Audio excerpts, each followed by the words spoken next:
Ya, pemirsa, kami putarkan kembali tadi pernyataan dari Wakil Ketua DPR Sufmi Dasko Ahmad. Saya kembali bertanya kepada Prof. Susi, melanjutkan apa yang kemudian disampaikan tadi oleh Pak Hendar Sam. Pak Hendar Sam menyatakan bahwa ini seharusnya case close begitu ya, kita sudah tidak perlu lagi berpolemik lagi begitu.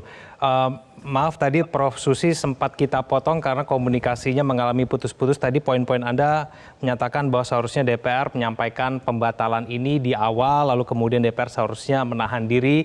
Tapi begini Prof, masih banyak hingga sampai saat ini yang khawatir bahwa bisa saja revisi Undang-Undang Pilkada ini tetap bergulir begitu. Apakah memang masih ada celah untuk menggulirkan kembali revisi Undang-Undang Pilkada ini? Karena ada yang mengatakan bahwa tidak bisa kemudian pembatalan revisi Undang-Undang Pilkada ini hanya dilakukan lewat statement.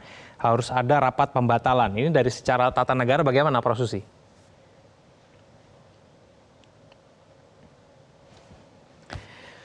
Oke, Prof. Susi tampaknya komunikasinya terputus. Saya ke Mas Hensat saja. Mas Hensat, apakah memang case close sudah selesai? Paling tidak pembahasan mengenai revisi Undang-Undang Pilkada ini sudah selesai, maka agenda lain yang kemudian kita bisa prioritaskan begitu, karena sudah selesai mengenai pembahasan ya, ini. tadi kan Bang Dasko mengatakan alasan utamanya adalah waktu ya, jadi nggak sempat lagi.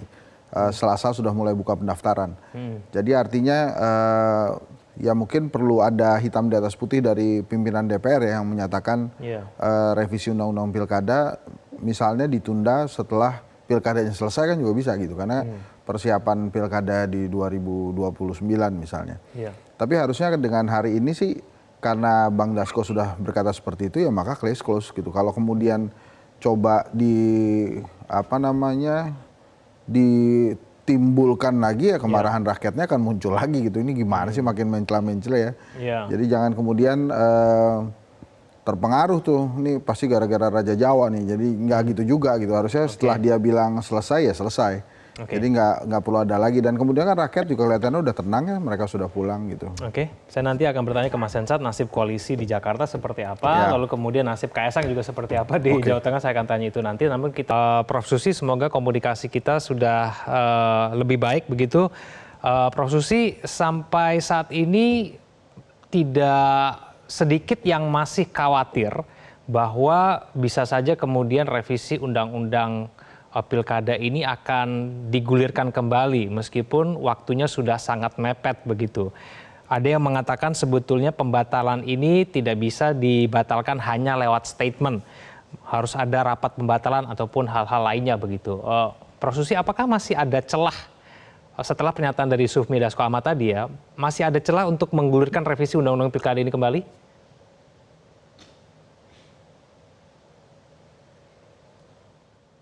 Kalau kita melihat dari sisi peraturan atau dari hukum, maka seharusnya kan tidak ada ya.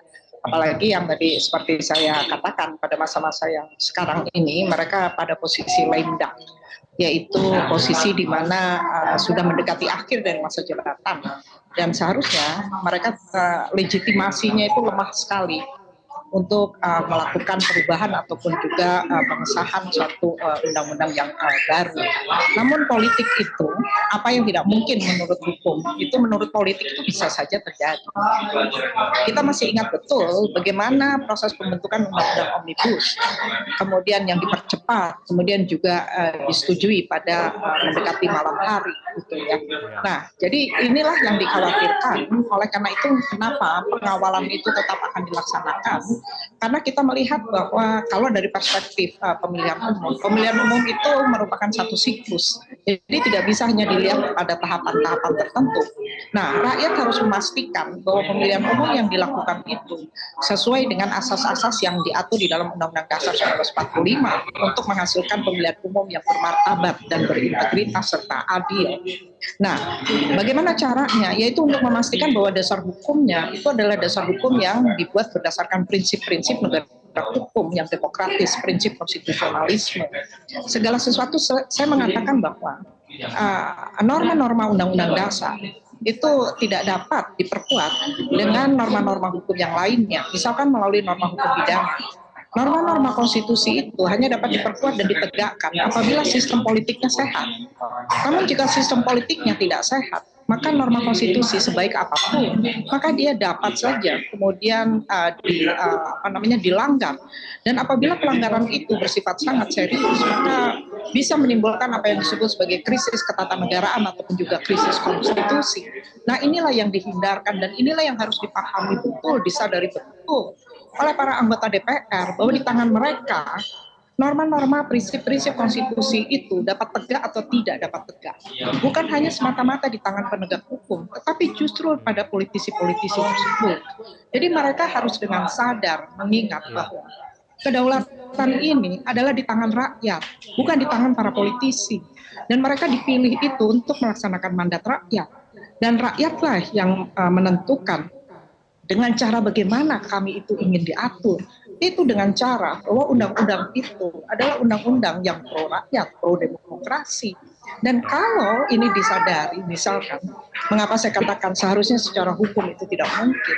Karena mereka harus tahu bahwa proses perubahan ataupun juga penggantian suatu undang-undang itu harus tunduk pada asas-asas pembentukan dan asas-asas materi muatan. Salah satu asas pembentukan yang paling penting itu adalah asas partisipasi publik yang bermakna. Nah, bagaimana mungkin partisipasi publik yang bermakna itu bisa dilaksanakan oleh DPR dalam jangka waktu kurang dari 7 hari untuk mengubah undang-undang pilkada.